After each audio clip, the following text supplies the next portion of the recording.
Pokémon Mystery Dungeon is a cult classic series among spin-off Pokémon games. If you haven't heard of it, fans love it for its compelling writing and unique premises, as well as its roguelike gameplay that sets it apart from the mainline Pokémon games. I've played a handful of these titles, but very little can compare in my eyes to the Explorers triad.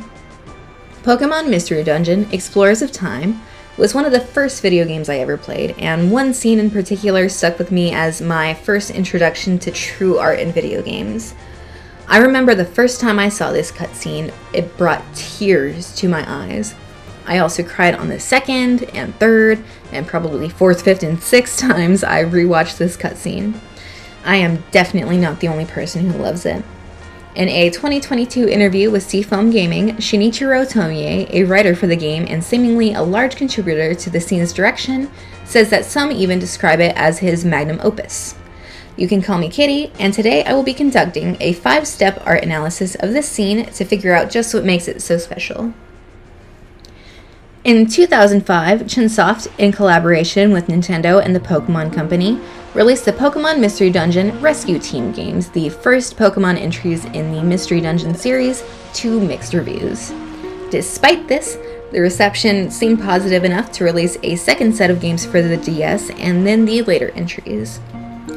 Pokémon Mystery Dungeon Explorers of Time and Darkness were developed by Chunsoft and released for the Nintendo DS in 2007, following the gameplay and aesthetic styles of Chunsoft's previous Mystery Dungeon games, adapted for the Pokémon IP and format. It was actually originally intended to be released for both the Nintendo Wii and DS consoles, but for various reasons, it was only developed fully for the DS.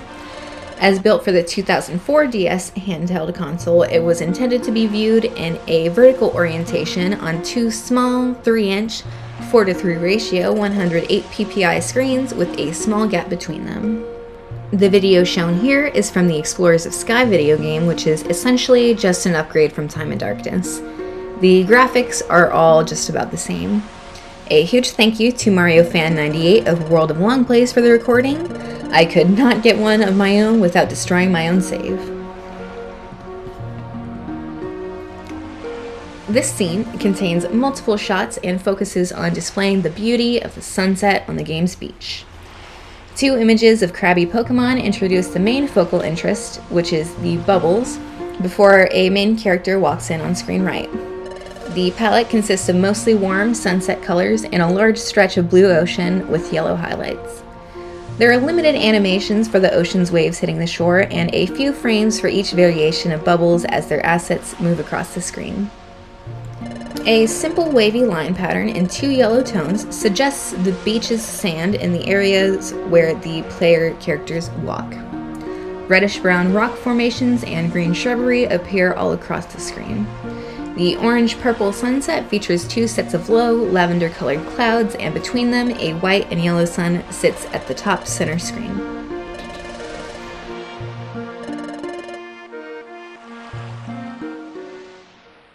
The format of the Nintendo DS forced the developers to think in unique ways, which is evident in the techniques the artists use.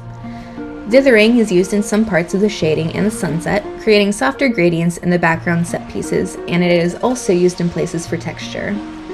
The background features thin colored lines with slight anti-aliasing to soften the harsh pixel edges. The top of the screen features another stretch of beach with a tree line implied through blobby and slightly textured green shapes and mountains that shift from saturated and detailed to lighter pink and vague to suggest the far distance. There's balance between the top and bottom halves of the screen, with about a third of the top and bottom screens each featuring the blues of the ocean. Between the top and bottom screens is a physical gap. In screenshots, the cut between the two halves looks like kind of a harsh shift between darker and brighter blue, but on the console it creates a consistent feeling gradient. The bottom half of the lower screen is mostly empty, with a stretch of simply patterned sand and a few scattered rocks and shrubs. This plays nicely with the box of text that takes up much of the screen at times with the character dialogue. With the moving elements of bubbles across the screen, there is also little need for more visual interest or clutter. Harsher shadows are used for the characters. The main characters stand out from the background with black line work, which is a built-in feature of the sprites. They have to stand out against the later backgrounds of the game, which all vary in coloration. The composition of the scene helps to move the eye between the top and bottom screens. The rock formations on either side of the bottom screen serve to indicate as passages to other areas of the game. The rock formation on the top screen works with the clouds and the landmass on the horizon to point to the bright sun. The sun's reflection on the sea then leads the eye back down through the composition, aligning with the character on the center of the screen. There is movement not only in the bubbles, but in the way that each aspect interacts with each other in the scene. Despite this being a still image and a period of rest in a seemingly simple cutscene, it manages to avoid boredom through so much variation and visual interests.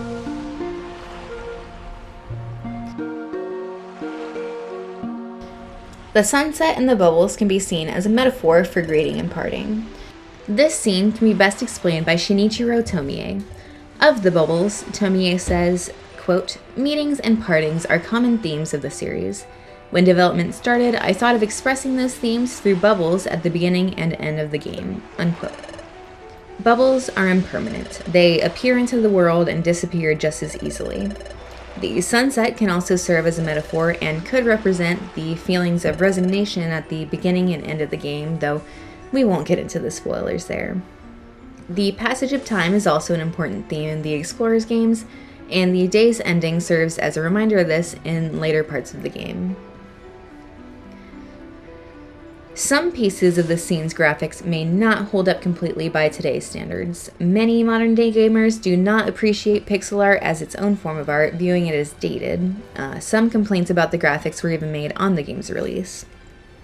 However, I think that this ignores the real merit of pixel art as its own medium. Many techniques are employed here to make the scene beautiful despite its hardware limitations. Each piece of it is very well considered. The singular place where I can see a need for improvement is in the black line art and shadows on the characters. They are just very stark, though again, this was likely unavoidable due to the sprite's requirements.